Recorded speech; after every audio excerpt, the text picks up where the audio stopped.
تعالوا نعمل النهاردة الفول البيتي. اظن مفيش احلى من كده ومفيش احلى من تدميس الفول في البيت عشان رمضان بقى والسحور. تعالوا نشوف بقى الطريقة، هيطلع بقى احلى من بره كمان وانضف كتير. تعالوا نشوف. انا النهاردة عملت نص كيلو فول، نقعته قبليها بليلة وعملته تاني يوم الصبح.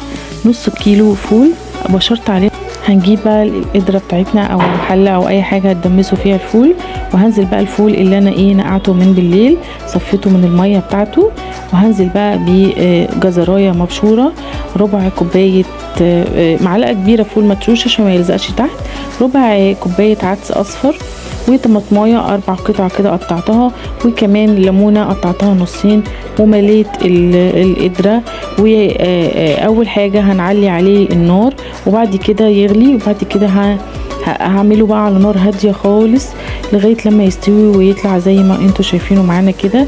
مفيش احلى منه ولا ريحته قلب البيت يا جماعه. بصوا شكله تحفه وفاتح وجميل، مش مسود خالص. ونبقى نظبطه بقى للسحور، طحينه وزيت وليمون، وبألف هنا على قلبكم. يا رب تكون بقى حلقه النهارده عجبتكم، جربوه وقولوا لي رايكم، وباي باي. هستناكم في حلقه جديده ان شاء الله.